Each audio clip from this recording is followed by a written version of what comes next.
Ladies and gentlemen, boys and girls, cats and kittens, welcome to ThePodocasts. So, I'm only laughing to hide the pain. I think it's ironic. Ironic? Is it timely? We did a video yesterday on the importance of stop, limit, sell orders and how they can insulate you from sudden market crashes. It's up in the member section.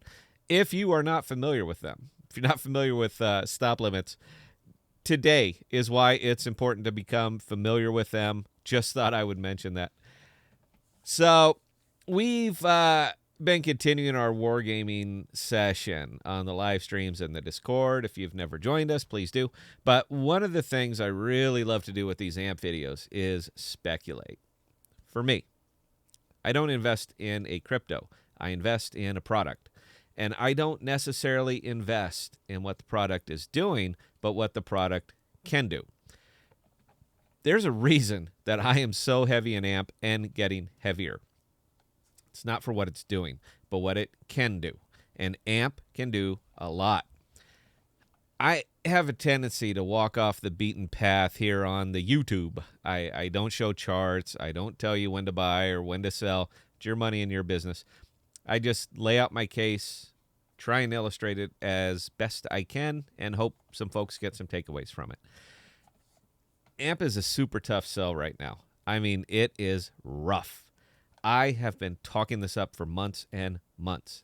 I think I've gone at it from every angle I can think of.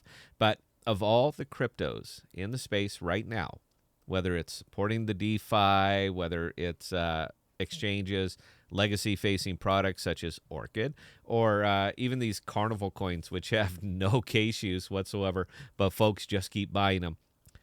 I do not see the future potential in any of them, the way I see it in AMP, and I have damn sure tried.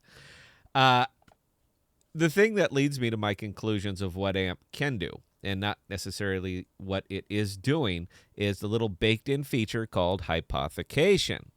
What is it? What is hypothecation? The possession of the asset remains with the lender in case of a pledge, while it remains with the borrower in case of hypothecation. Common examples include the gold loan in case of pledge and vehicle loan in case of hypothecation. But what does it mean? When you stake your AMP, you have pledged it as collateral. You do not give up any ownership rights to the AMP, nor do you surrender any gains created on the back of your collateral. You own it, and you own the money earned by its usage. This is called staking rewards, and these are paid out to you all the time. Nice, simple. All right, we all get it. As long as the transactions on the network are good, meaning the debt is settled with the merchant and the crypto is liquidated, the collateral is returned to the network to get back to work. You get a piece of the merchant fee as a staking reward, and the wheels keep on turning. So what happens if the transaction is not good? This is where hypothecation takes place. The network seizes the collateral. It's not yours any longer. It belongs to the network, so the network is made whole. But don't panic. The mechanism kicks in. You don't hold the collateral, but you do hold the IOU. The network takes the collateral, takes your money, puts it on the open market for sale at the spot price. Once the collateral, the AMP, is bought, the money is returned to you, and you give up the IOU. It's a beautiful system. It's a unique system. It is a system that can be applied to anything. Anything at all the network wishes to collateralize. It is for this reason that the network itself is asset agnostic. Doesn't matter what goes in, whether it is crypto, fiat, escrow, real estate, doesn't matter. If it exists in one state, it can be collateralized in another state. Imagine the potential for a network like this, and I know I do. I spend hours figuring out what else it can do. We have brainstorming sessions figuring out what else it can do. What else it can do is critical to the success of AMP, and I don't think it gets discussed enough. AMP is a token that derives its value from usage. It's on page 9 of the white paper. Don't take my word for it. They wrote it themselves. If this is true, and it is, then the more usage on the network, the more AMP will grow in value.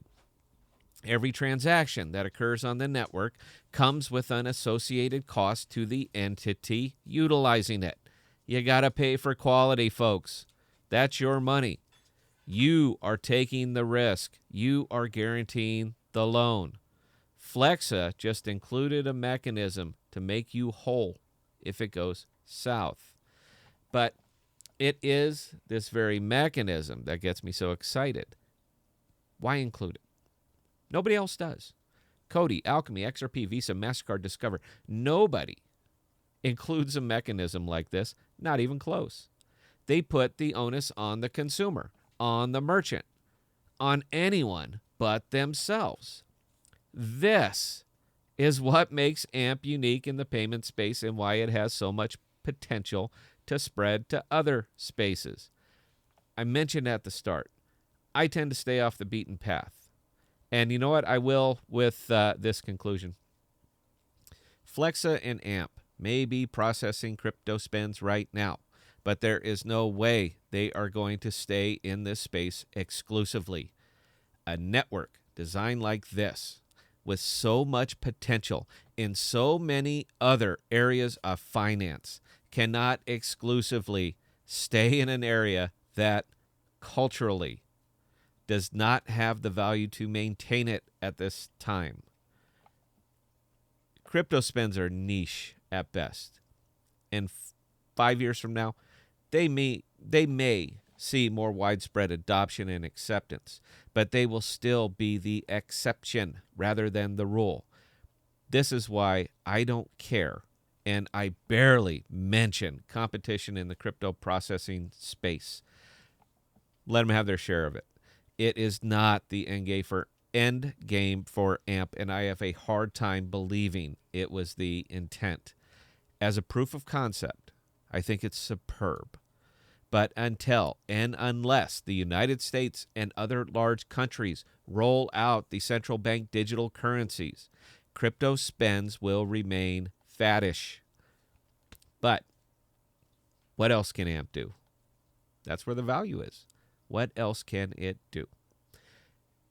If you see something in AMP that I am missing, please put it in the comments because I would love to digest it. And if I do a video on your thought, you will get all the credit for it. I am not about swiping others' intellectual properties.